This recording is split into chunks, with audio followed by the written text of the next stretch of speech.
It is my son's birthday. The restaurant is full of light and chatter, glasses clinking, chairs scraping against the polished floor.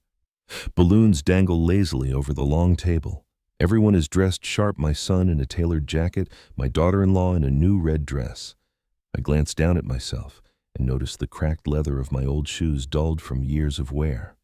They used to belong to another time, a time when my wife would polish them for me before Sunday church. She has been gone for years now, yet somehow her touch still lingers on the creases. When the cake is brought out, candles glowing, I clap quietly along with the others. My son leans back in his chair smirking. He looks straight at my feet and laughs loud enough for the entire table to hear. "Dad, are those the same shoes from the 80s? No wonder you look like you've never moved forward in life." The laughter around him is nervous, some covering their mouths, others pretending not to hear. My chest tightens.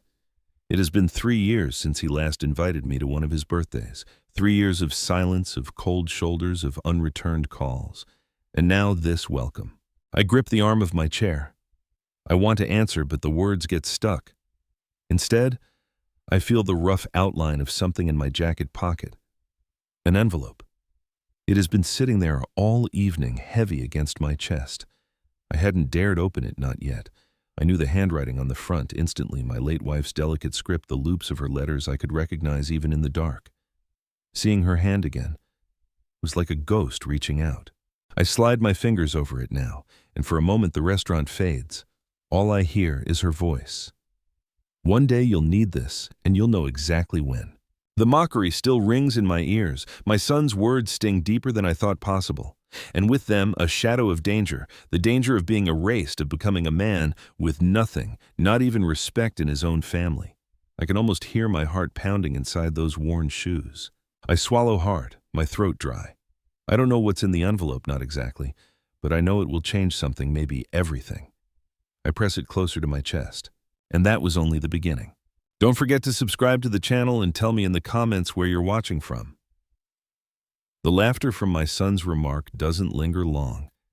It fizzles into a silence so sharp I can hear the faint hum of the restaurant's ceiling fan. Glasses remain untouched, forks hover awkwardly over plates. No one wants to be caught choosing a side.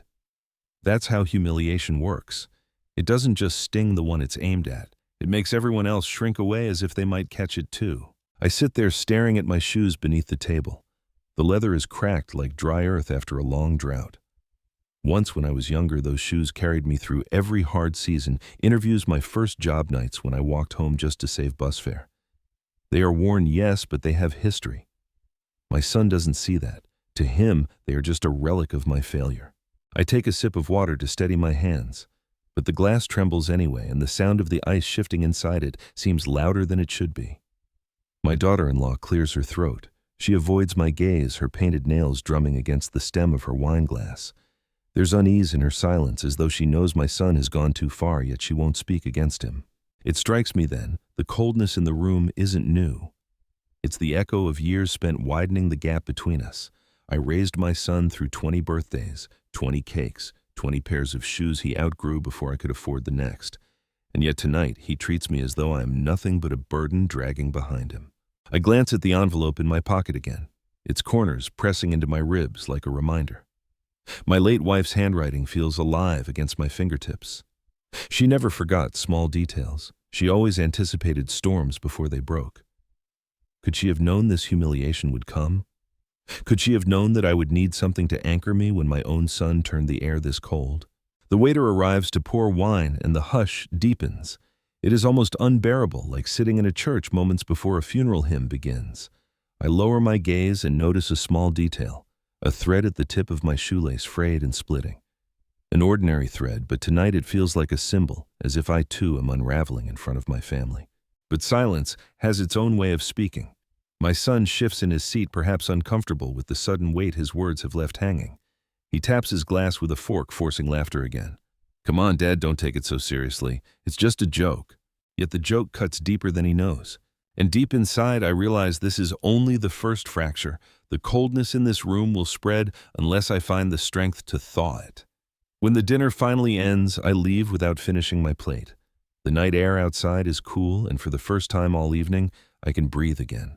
Yet each step in those old shoes feels heavier, echoing with my son's laughter. His voice follows me down the sidewalk like a shadow I cannot shake. I pause under a street lamp. My hand slips into my pocket and finds the envelope. The paper is soft at the edges, worn from being carried too long, but the handwriting is unmistakable. My wife's looping script spells my name in a way no one else ever did. The sight of it makes my chest tighten. I trace the letters with my thumb as though by doing so I might feel her presence again. For weeks, I've avoided opening it. It was left for me by her sister after the funeral, tucked inside a box of old photos and scarves. "She wanted you to have this," her sister whispered. But grief had made me weak and I couldn't bring myself to look at it. Until tonight, until humiliation forced my hand. I stand beneath the glow of the lamp and carefully tear the seal. Inside, there is a small rusty key taped to a folded sheet of paper. The key is ordinary at first glance, iron with teeth worn smooth by time. Yet in her neat handwriting on a tiny tag are the initials MH, her name Margaret Hayes. My hands tremble as I unfold the letter.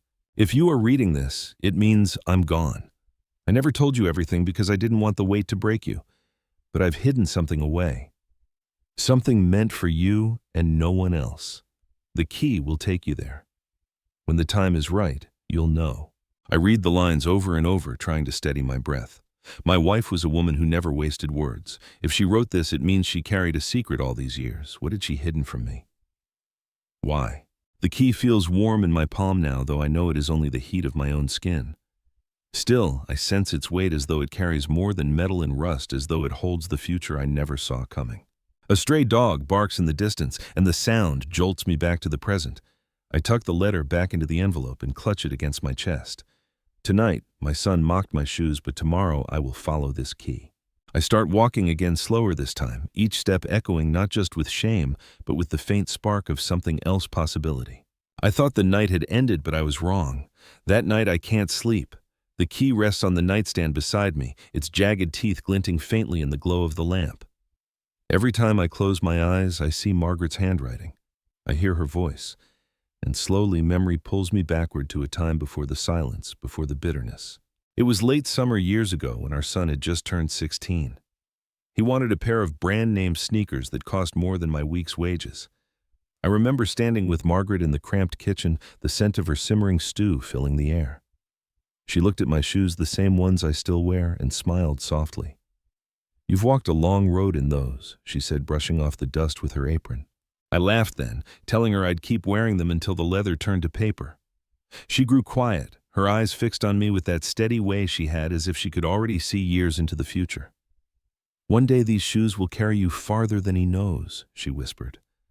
I didn't understand at the time. I thought it was just her way of softening our struggles, a gentle reminder that dignity wasn't measured by shine or price tags. But now, holding the key she left behind, her words return with an edge sharper than before. What did she mean? What road was she preparing me for? I roll onto my back and stare at the ceiling, listening to the old house creak with the night wind. A thought nags at me. Margaret always had her secrets, little ones, a tin of savings hidden in the pantry, a stack of recipe cards she never shared. Even a notebook she locked in her drawer. She believed in preparing for storms before they came.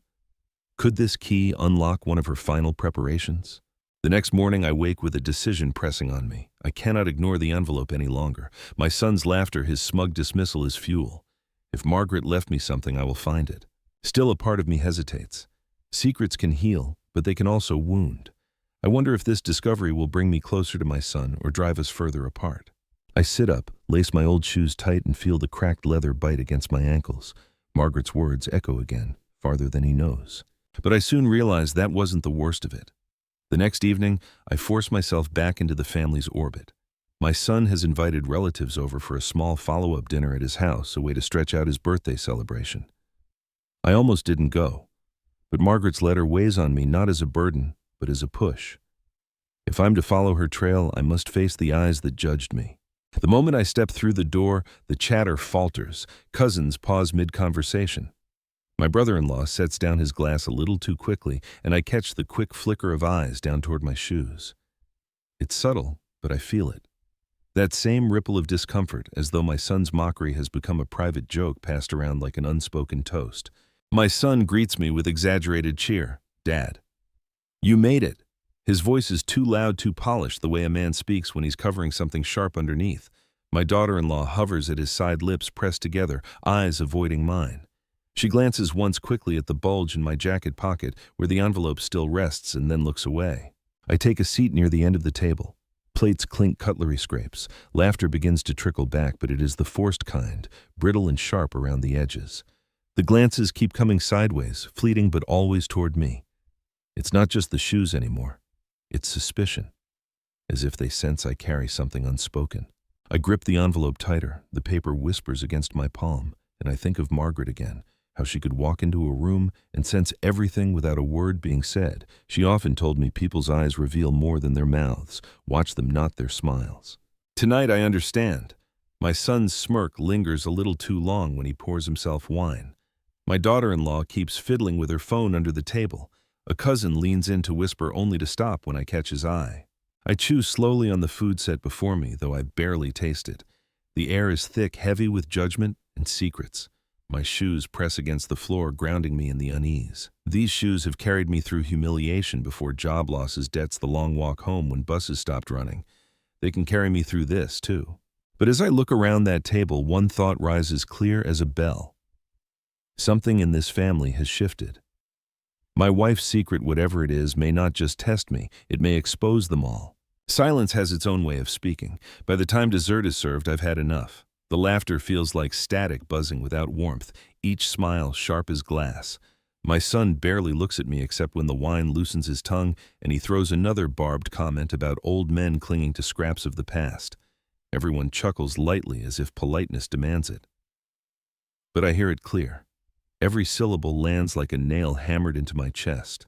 I excuse myself early. My chair scrapes back louder than I meant, and for a moment the table falls silent again. Then the hum of conversation resumes, but without me in it. I step out into the night, the air cool and damp, a faint drizzle misting against my cheeks. The streets are quiet. A few cars hiss past on wet asphalt, their taillights bleeding into the dark. My old shoes slap against the pavement with a rhythm I know too well.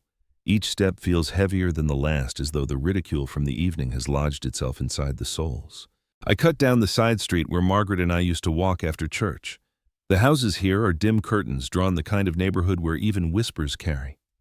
I remember her hand looped through my arm, her perfume faint but steady, grounding me in ways words never could.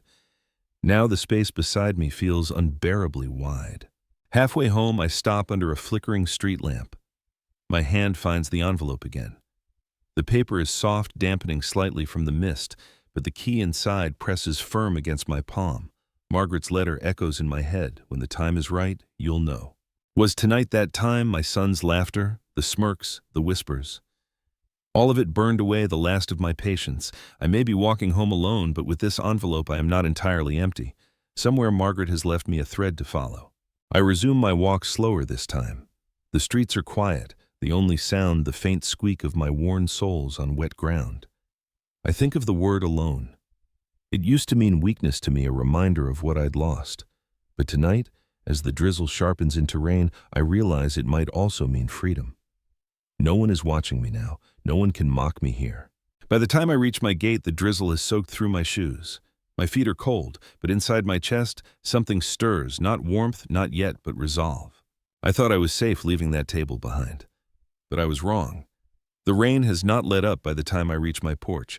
Droplets trickle from the brim of my jacket, dripping onto the wooden steps with a hollow tap. I step inside, hang the jacket on the hook by the door, and place the envelope carefully on the kitchen table. My shoes leave wet prints across the floor like a trail of ghosts leading nowhere. For a long moment, I just stand there staring at the envelope. The edges are damp now, curling slightly, but the weight inside is unmistakable. The key. Margaret's key. I pull out a chair, sit heavily, and draw the envelope toward me. My fingers are clumsy, but when I slide the paper free, the key slips out and lands on the table with a dull metallic clink. It is small, about the length of my thumb, rusted along the grooves. An ordinary object, but Margaret never left anything without reason. I turn it over in my palm. On the little paper tag tied with thin twine, her initials stare back at me. M.H. My wife's name, my wife's trace. I unfold the letter once more, reading the lines until they blur in my tired eyes. If you are reading this, it means I'm gone. I never told you everything because I didn't want the weight to break you, but I've hidden something away. Something meant for you and no one else. The key will take you there. When the time is right, you'll know. I set the letter down, slowly, pressing my palm against the ink as if it might let me feel the warmth of her hand again. A wave of longing washes through me, the smell of her bread cooling on the rack, the way she'd hum hymns while folding laundry, the way she'd always polish my shoes, no matter how worn they became. I close my eyes. A memory flickers Margaret standing in the yard years ago, blocking the entrance to the shed. She had laughed when I teased her about guarding it like treasure. One day you'll see why, she said. I thought she was joking. My gaze drifts to the key again. Could it be the shed she never wanted me to clear out, the one she always insisted on keeping locked? The thought sends a shiver through me. My son had mocked me for clinging to the past, for living in old shoes. But maybe the past was about to speak louder than he ever imagined. I place the key back in the envelope, slip it into my jacket pocket, and sit in silence. Rain patters on the window pane like fingers tapping out a warning. The night stretches long, but my decision is made. Tomorrow I will go to the shed. But I soon realized that wasn't the worst of it. The next morning the rain has stopped, but the ground is still soft beneath my feet as I walk across the yard. The grass clings to my shoes, damp and heavy, each step a reminder of the weight I carry inside. Ahead of me stands the old shed, its wooden frame leaning slightly with age, the paint flaked away in long strips. For years I treated this place as nothing more than storage shovels, broken chairs, a bicycle my son outgrew decades ago. But Margaret never let me sort through it. Whenever I offered, she'd smile quickly and change the subject. Leave it be, she would say. It's fine the way it is. At the time, I thought it was her sentimental streak. Now, I wonder if it was something more. I stop in front of the padlock. Rust stains drip down the wood like brown tears. I pull the envelope from my jacket and untie the twine around the key. My hand trembles as I slide it into the lock. For a moment it resists, stiff with years of neglect. Then, with a groan of metal, it turns. The door creaks open slowly, releasing a smell of dust oil and something faintly sweet, like old cedar. A shaft of morning light cuts through the cracks, illuminating the clutter inside. Boxes are stacked along the wall, some labeled with dates, others with nothing at all. Cobwebs hang like draped curtains in the corners. I step inside carefully. The floor groans beneath my weight. My eyes fall on the workbench where Margaret used to pot plants. On the shelf above it sits a row of jars, each neatly labeled with her handwriting, lavender, rosemary, thyme. Dried herbs long since brittle. She was always fond of old remedies, swearing that rosemary boiled in water could sharpen memory. I smile faintly at the thought, though grief tugs at the edges. Then I notice something strange. At the far end, behind a stack of boxes, there is another padlocked chest. The metal glints faintly in the dim light. My breath catches. Could this be what the key is truly meant for? I drag the boxes aside, dust billowing into the air. Kneeling down, I test the key again. It slides in with ease, as if it had been waiting all these years. The lock clicks open, and the chest creaks as I lift the lid. Inside, carefully wrapped in cloth, are several more boxes, smaller, sturdier, each with numbers written in Margaret's hand. My heart pounds. What had she hidden? Why had she left it to me? I sit back on my heels, the envelope still in my pocket, the smell of cedar and dust thick around me. The shed feels suddenly larger, like it is holding its breath along with me. I thought unlocking the door would give me answers, but instead it only opened more questions. Silence has its own way of speaking. I crouch before the chest, my knees aching against the wooden floor. The air inside the shed is musty thick with years of dust and the faint scent of dried herbs. The boxes stacked within are neatly arranged, almost reverent, as though Margaret herself placed each one with care. Numbers scrawled in her familiar handwriting line their lids, 1, 2, 3, and so on. I lift the first box. It is surprisingly heavy for its size. The cardboard is soft at the edges, but still intact. When I peel the tape away, a bundle of papers slides out tied with string. Old bank receipts, ledgers, savings bonds I never knew existed. My pulse quickens. Margaret had always been careful with money, tucking coins away like seeds in the soil. But this was far beyond what I imagined. Beside the papers lies a leather pouch. I untie it and nearly drop it when several gold coins spill into my palm.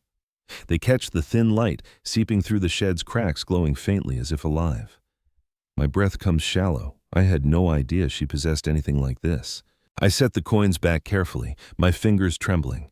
My mind races to all the nights we ate soup for dinner, all the times I told our son not this year when he asked for expensive toys, all the bills I struggled to pay on time.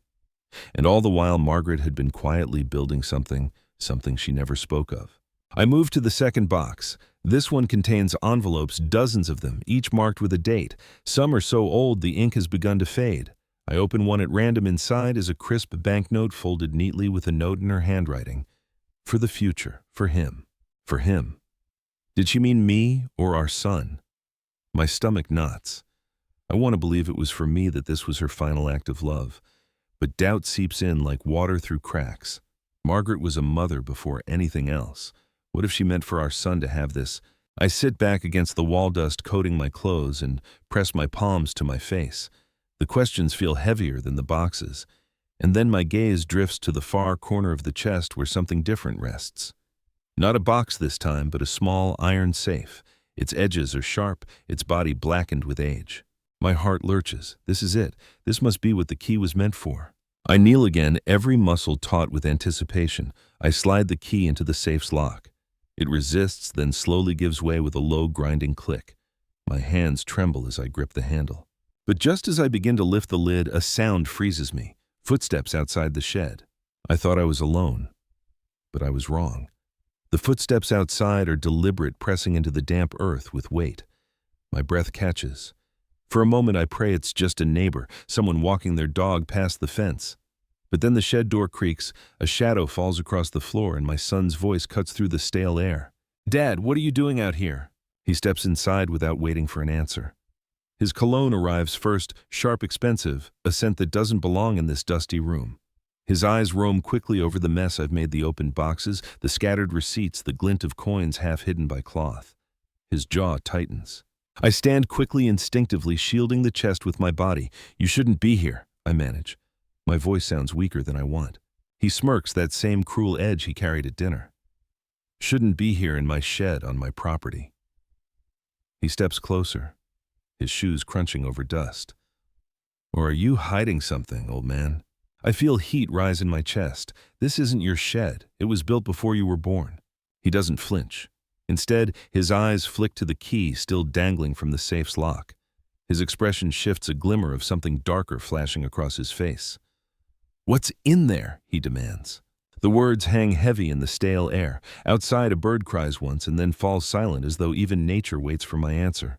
I shake my head. "It's not for you." His fists clench. For years he has treated me like a relic, something to mock or dismiss. But now, confronted with evidence of something beyond his reach, his arrogance sharpens into hunger. "You've been keeping secrets. All these years you let us think you were poor, scraping by, while you hid this." His accusation burns.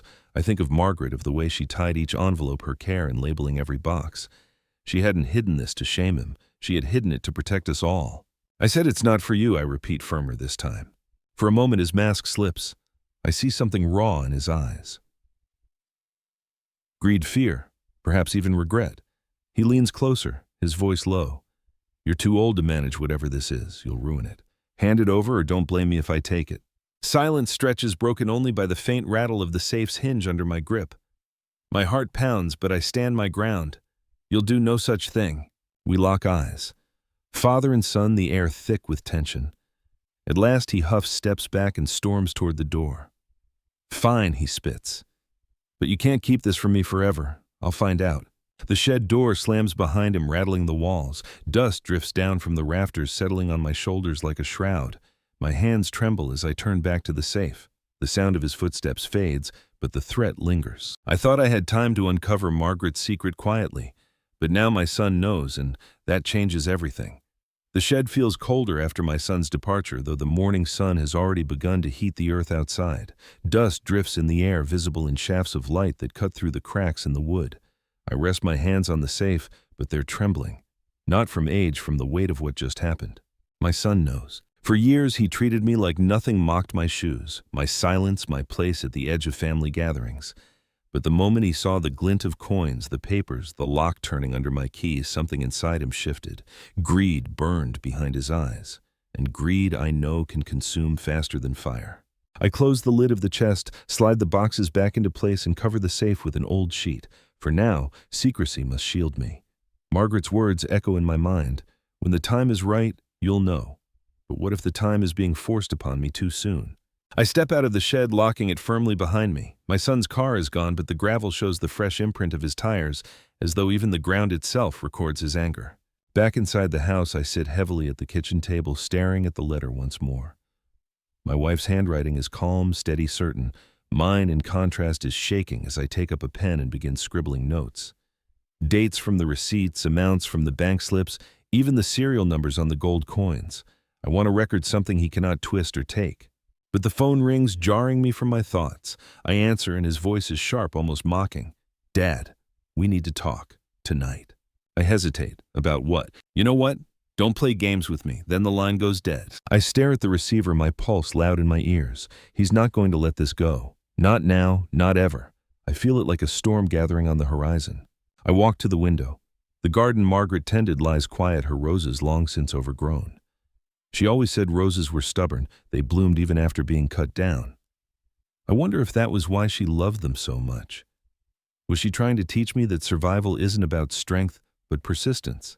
The day drags, each tick of the clock stretching longer than the last. Evening creeps in with a hush, and I feel the tension coiled tighter inside me. I lace up my old shoes again, their leather stiff with dried rain, and sit in silence. I thought Margaret's key would unlock only her secret, but now I see it has unlocked my son's hunger, and that may be more dangerous than the truth itself. But I soon realized that wasn't the worst of it. Night presses heavy around the house, the kind of silence that makes every creak of the floorboard sound like thunder. I sit at the table with the key in my palm, its rust flecking against my skin. My son's phone call still lingers in my ears. We need to talk, tonight, but I cannot wait for him. If Margaret left me something in that safe, I need to see it before he does.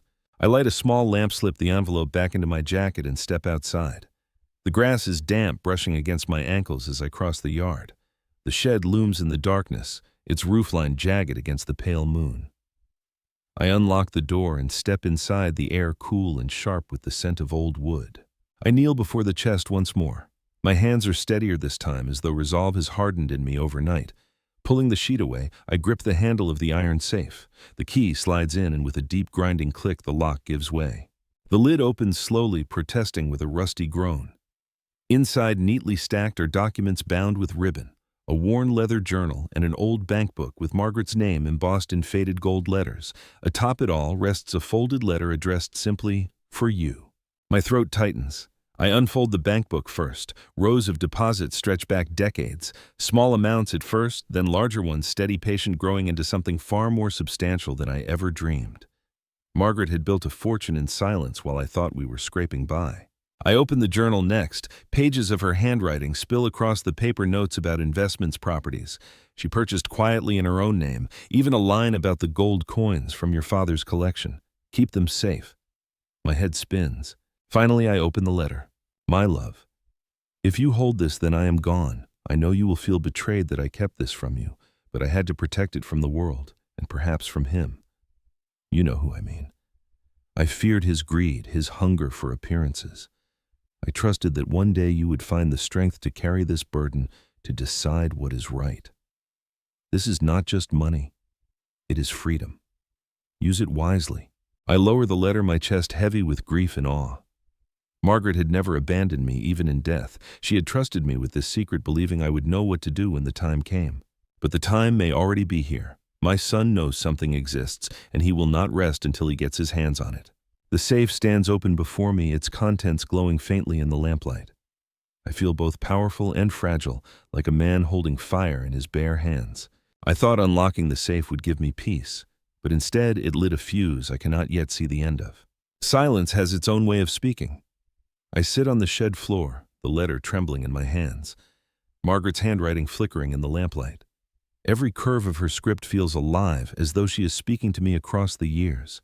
The pages smell faintly of lavender, her favorite scent, and for a moment it is almost as if she is beside me again, humming, while she sews or brushing crumbs from the table with that patient grace she carried everywhere. The letter is longer than the one that came with the key. It is personal, not just instructions, but confessions, fragments of her heart. You always thought I was simple, that I never cared for more than a warm home and a garden to tend. But I learned quietly while you worked, while he slept. I studied, I saved. I wanted to protect us from pride, from waste, from the world's cruelty. Most of all, I wanted to protect you. My chest tightens. Protect me. All those years I thought I was the one shielding her from hardship, from the grind of bills and endless labor. Yet here is proof that she had been shielding me all along. The letter continues. If our son turns against you, do not be surprised. He has his good qualities, but greed has always tempted him. I feared what would happen if he knew about this before he was ready. Maybe one day he will grow, maybe not. That is for time to decide, not for you to force. What you must do is hold your ground. The wealth is not a prize to flaunt. It is a shield, a chance to live with dignity. Let him learn respect before he inherits trust. I stop reading. My throat burns. She saw it long ago, the arrogance, the hunger in our son. She knew what I face now. She prepared me for it, and yet I feel utterly unprepared. I set the letter aside and pick up the journal again. On one page, I find notes about land deeds tucked carefully under her maiden name. Another page lists the properties by address, one of them a small cottage near the coast, a place I've never visited. My hands shake as I trace the lines.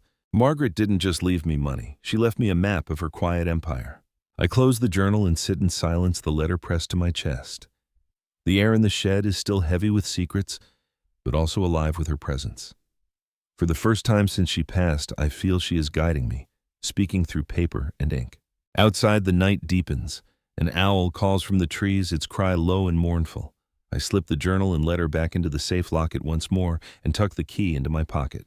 I thought reading her words would calm me. Instead, they have lit another fire, the realization that my son will not stop.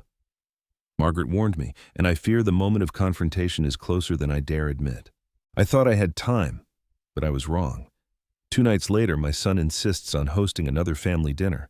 His voice on the phone is too smooth, rehearsed, like a man preparing for battle but cloaking it in civility. I know what he wants.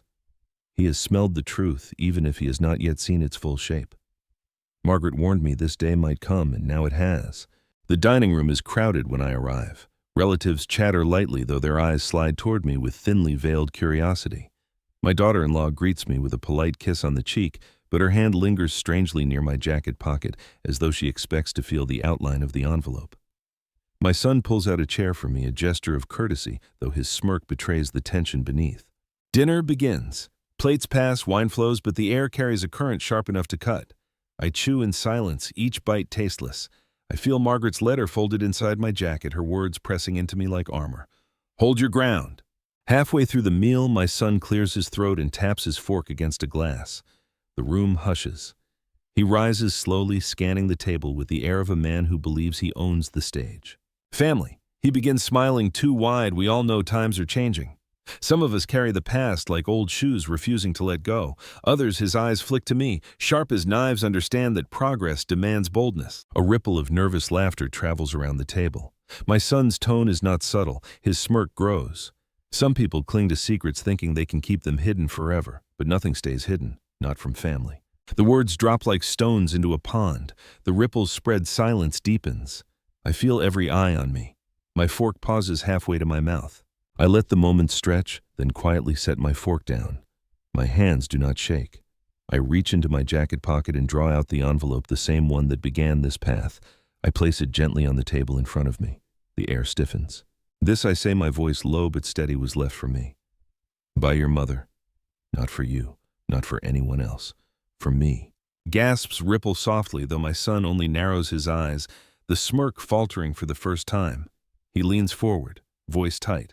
Then, show us. Prove it. For a long moment I hesitate. Margaret's warning beats in my chest, protect it, hold your ground. But I also feel her steady hand guiding me, reminding me there is strength in silence, but sometimes greater strength in truth. I slowly open the envelope, pull out the letter, and place it beside my plate. The handwriting is unmistakable. The initials clear. Relatives crane their necks to see. My son's face pales slightly, though he forces a laugh. Old paper. Sentimental scribbles. That's all it is, he scoffs. But I notice the flicker in his eyes, fear thinly veiled that his control is slipping. The dinner continues, but nothing tastes the same. The tension has sharpened. My son has drawn the battle lines, and I have taken my first step across them. I thought revealing the letter would end the whispers, but instead it has ignited the fire. The letter lies on the table like a wound opened in front of everyone. Some relatives lean forward, curiosity sparking in their eyes. Others lower their gaze, unwilling to be caught staring. The room feels split in two, those who want to know the truth and those who fear it. My son, however, leans back in his chair, laughter bubbling from him like a poisoned spring. Really, Dad? You drag out a crumpled piece of paper as if it's some kind of treasure. He raises his glass and downs the wine in one swallow. You've always been dramatic, always clinging to scraps, pretending they matter. I do not answer. The silence between us stretches taut as a rope. He fills it with more barbs. Look at you, sitting there in those same old shoes. You've built nothing, left nothing, and now you want us to believe Mom left you what richest secrets. Do you know how pathetic that sounds? His words ripple across the table, drawing nervous chuckles from cousins who don't dare oppose him. My daughter-in-law forces a smile, but her eyes dart toward the envelope, betraying her unease. She knows it's more than just scraps. I breathe slowly, steadying myself. Margaret once told me, when a man mocks you, he reveals his own hunger. Tonight, I see it clearly. His laughter is not joy. It is fear wrapped in cruelty. Still, the sting of humiliation burns. My chest tightens as he presses on. You've lived your whole life beneath me, Dad. My house, my table, my success. You wouldn't last a week without me. The relatives shift uncomfortably. His voice has risen too high, too sharp. He mistakes my silence for weakness, but he doesn't see the envelope still resting beneath my hand. He doesn't know what I found in the safe. He doesn't yet realize how wrong he is. I glance down at my shoes, the same cracked leather he mocked before. They are worn, yes, but they have carried me farther than he will ever understand. And tonight they will carry me through this storm too. I lift my gaze to him, meeting his eyes for the first time since he began his tirade. I say nothing. Silence has its own way of speaking, and for a flicker of a second, I see him falter. But he recovers quickly, sneering once more. Go on, Dad. Prove me wrong. Show everyone your big secret. The table holds its breath. My hand tightens around the envelope. The time is coming. I thought his words would wound me into silence, but instead they forged my resolve. The room is still heavy with expectation. My son leans back in his chair, arms crossed, his smirk daring me to speak. Around him, relatives hold forks suspended in mid-air wine glasses halfway to their lips. Even the chandelier above seems to buzz louder, filling the silence that no one else dares to break.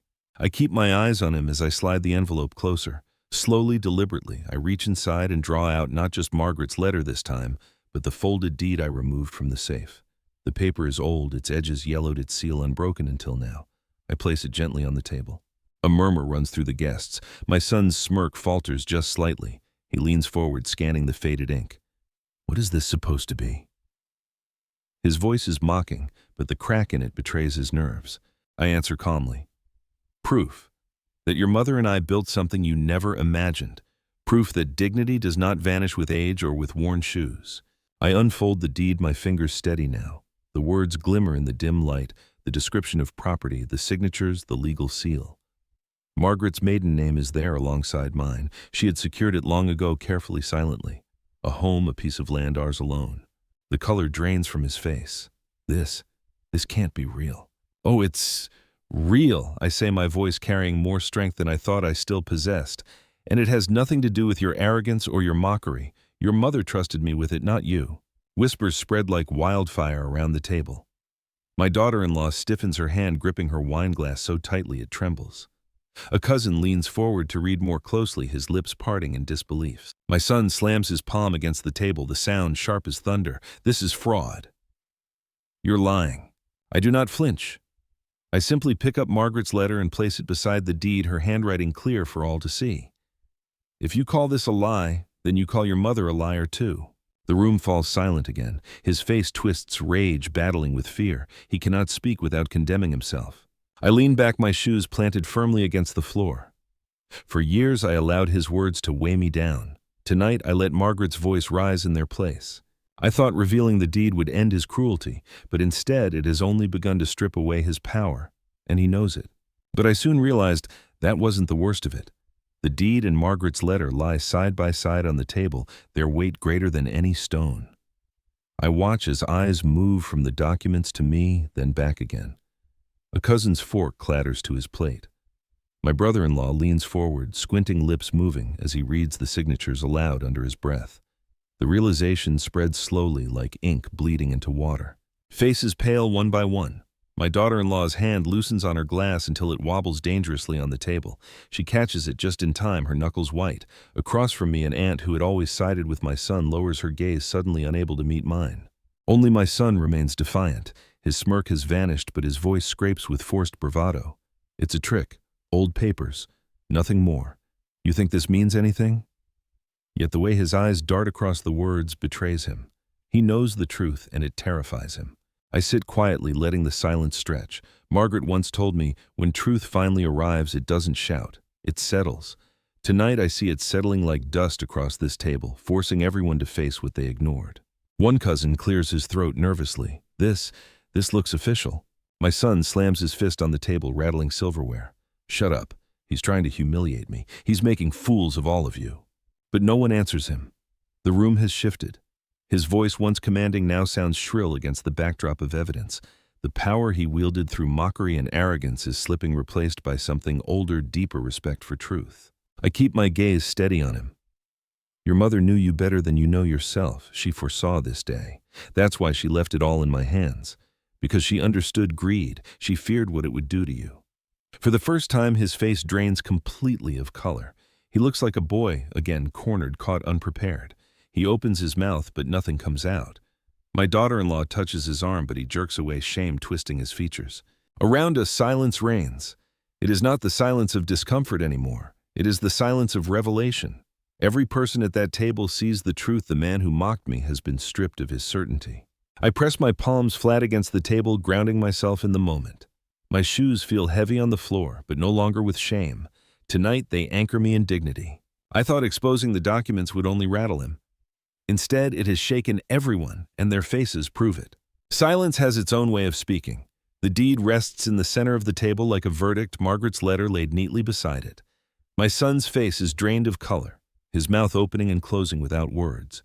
He tries to mask it with rage, but fear slips through the cracks. I sit straighter, my voice steady as I continue. This property, this account, every coin and note your mother left, none of it is in your name. It is in mine. The words fall with the weight of a gavel. A cousin gasps softly. My brother-in-law mutters incredible, almost to himself. The room seems to tilt as the truth takes root. My son shakes his head violently. No, that's impossible. I'm the heir. I'm her blood. I meet his eyes without blinking. Blood alone doesn't decide respect or trust. She chose where this would go, and she chose me. He rises suddenly, knocking his chair back with a crash. Then I'll contest it. I'll take it to court. I'll prove you're unfit to manage any of this. I remain seated, my palms flat on the table. Do what you must, but the documents are clear. The bank records, the deeds, the signatures, all in my name. The law will see that. The court will see that. For a moment he falters. He knows I'm right. His lips twitch as if he wants to argue further, but the fight is slipping from him. He looks to his wife for support, but she avoids his gaze, her face pale, her hands busy, straightening silverware that doesn't need straightening. I lean back slightly, not in arrogance, but in calm certainty. For years you mocked me, called me useless, poor relic. But you never saw the truth. You never saw what your mother built, what she entrusted to me, and now you cannot take it away. The silence that follows is heavy, almost holy. A cousin clears his throat and murmurs, if it's in his name, then it's settled. Others nod, faintly reluctant to speak, but unwilling to contradict the obvious. My son grips the back of his chair, his knuckles white. He looks like a man unraveling, pride slipping through his fingers faster than he can clutch it. Finally, he slams the chair upright and sinks into it, his head low. For the first time in years, the balance of power has shifted. The room no longer orbits around his arrogance. It sits squarely in the weight of truth, and everyone feels it.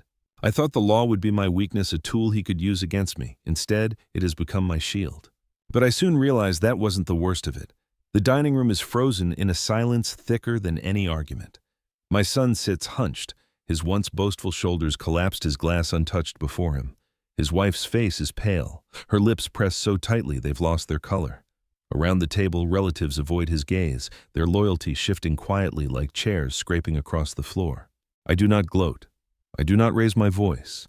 Instead, I sit in the same posture I always have, my hands folded neatly in front of me, my shoes planted on the wooden floor.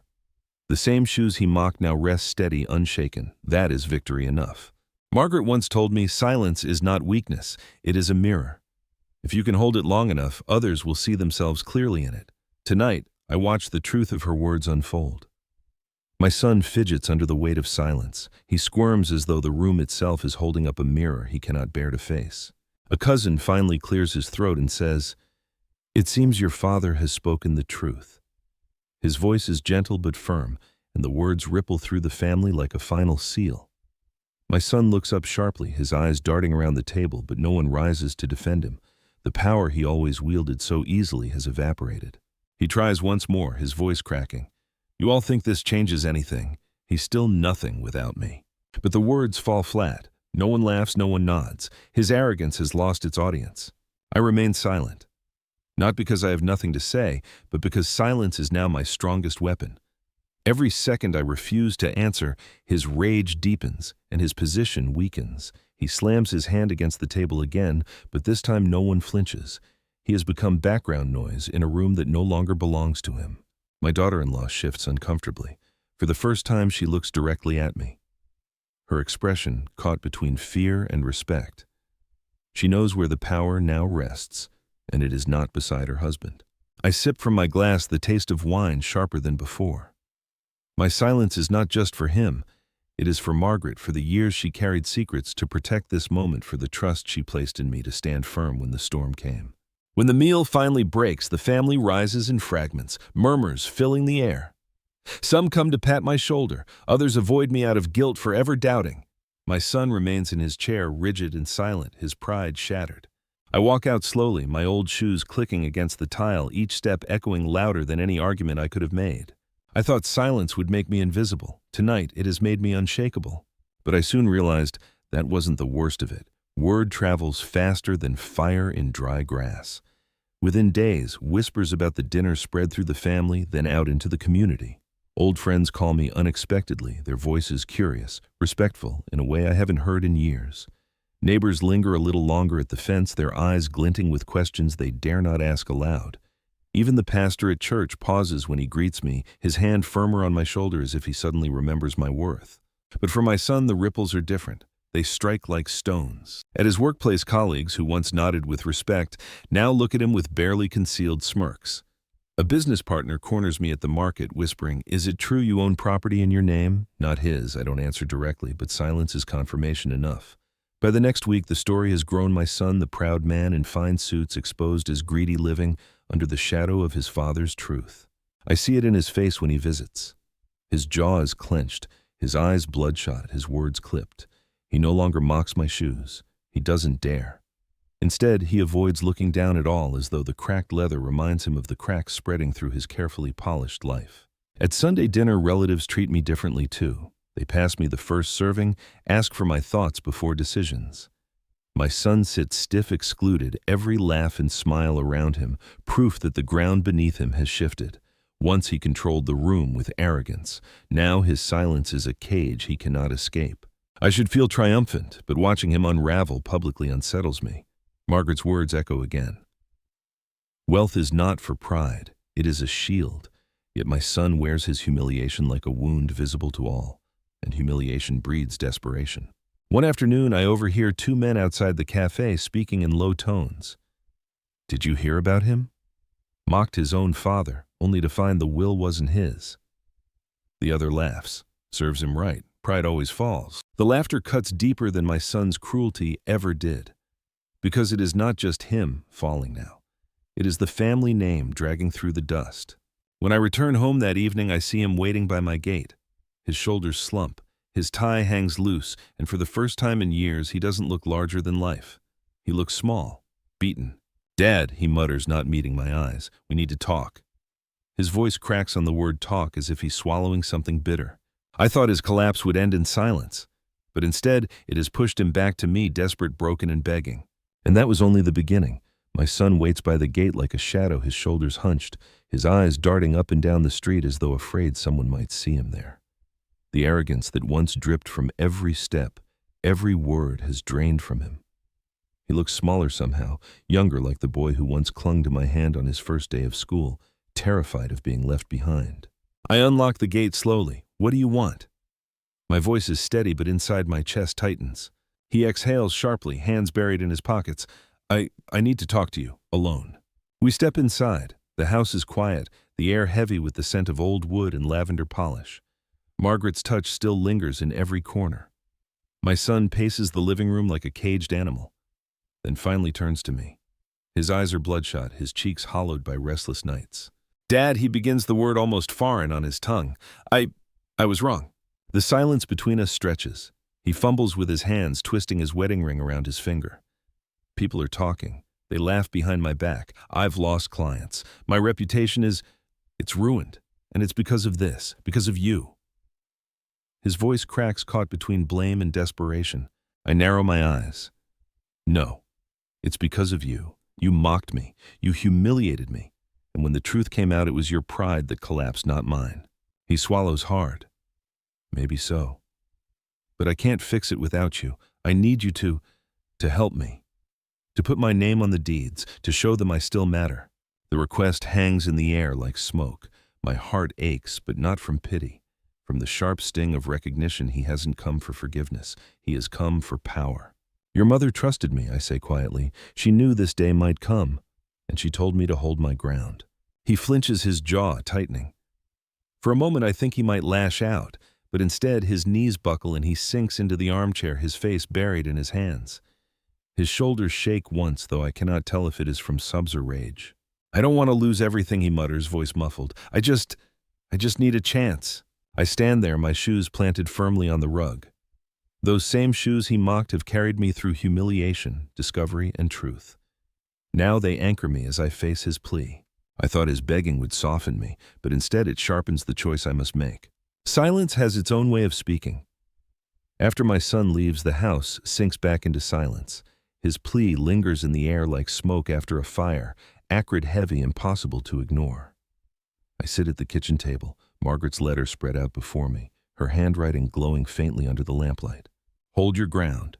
I trace those words again and again, my finger trembling over the ink. She had known long before I did that this day would come. She saw the hunger in him, the arrogance that would twist into desperation, and she trusted me, a man in worn shoes, to guard what she built. But now her voice was with another, the voice of a father. I remember the boy he once was, small hands reaching for mine as we crossed busy streets. I remember his first scraped knee, how he cried until I carried him on my shoulders all the way home. I remember his laughter when I showed him how to ride a bicycle in this very yard. Where did that boy go? Did my silence raise him into a man who confuses power with love? Or did I fail him in ways I cannot yet admit? I stand and walk to the window. Outside, the moonlight spills across Margaret's roses. They are overgrown now, wild and untamed, but still they bloom. She always said roses were stubborn, that even after being cut down they return more thorns than before, but just as beautiful. My breath fogs the glass. I wonder if my son is like those roses, if humiliation has cut him down, and whether he might one day bloom again, or if the thorns will only grow sharper. I turn back to the table, my shoes creaking against the floorboards. I lift the deed, the journal. The letters, weighing them in my hands. They are more than property. They are a legacy, a shield Margaret crafted with patience and secrecy. If I give in to him now, I betray her. If I refuse him forever, I risk losing him completely. The clock ticks, steadily filling the silence with its patient rhythm. I close my eyes and whisper into the stillness. "Margaret, what would you have me do?" No answer comes. But I feel her presence in the roses outside, in the faded scent of lavender, still lingering in the cupboards, in the faint creak of the old rocking chair she loved, and in the firmness of her words, "Hold your ground." I thought reflection would bring clarity. Instead, it leaves me torn between blood and trust, between father and guardian. But I soon realized that wasn't the worst of it. Morning light filters through the curtains, thin and gray, casting long shadows across the floor. I sit in my chair, Margaret's journal in my lap, the deed resting on the table beside a cold cup of tea. Sleep has not visited me. All night I turned between two choices: yield to my son's plea and risk Margaret's trust, or hold firm and risk losing my son forever. The decision feels heavier than any weight these old shoes have carried. By noon I lace them tightly and walk to my son's house. The streets are quiet, the air brittle with the smell of rain from the night before. Each step feels deliberate, as though the ground itself tests my resolve. I arrive to find him alone, sitting on the porch with his head in his hands. He looks up when he hears my steps, not with arrogance, not even with anger, but with something I have not seen in years: shame. "Dad," he mutters, his voice raw. "I didn't mean to. I don't know how to stop failing." I take a slow breath. "You fail because you think respect is owed, not earned. Your mother saw that in you. That's why she gave the responsibility to me." He flinches, his jaw tight. "So that's it then. You'll keep it all from me. No. I sit beside him, placing the journal carefully on my knee. But I will not hand it over freely either. If you want any part of this, you will live by conditions. Humility, respect, reconciliation, not with me alone, but with the family you have wounded with your pride. His eyes narrow, suspicion flickering. Conditions. Yes, my voice is steady, each word carrying Margaret's weight behind it. You will show through your actions, not your words, that you are worthy of what was built. Until then, nothing changes. The deeds, the accounts, the legacy, they remain in my name. He exhales sharply, frustration brimming, but then his shoulders slump. For the first time, he does not argue. Perhaps he knows he has no ground left to stand on. We sit in silence for a long while, the air between us heavy but not as cold as before. I see the boy he once was flicker behind his weary eyes, though I do not know if he will grow into the man Margaret hoped for. When I finally rise to leave, he does not stop me. He only whispers, "I'll try." I nod once. It is not a promise, but it is a start. I thought making a decision would end the storm. Instead, it has only drawn the line where the battle for his soul must begin. The house is quiet when I return. Afternoon light spills through the window, soft and golden, catching dust motes as they drift lazily through the air.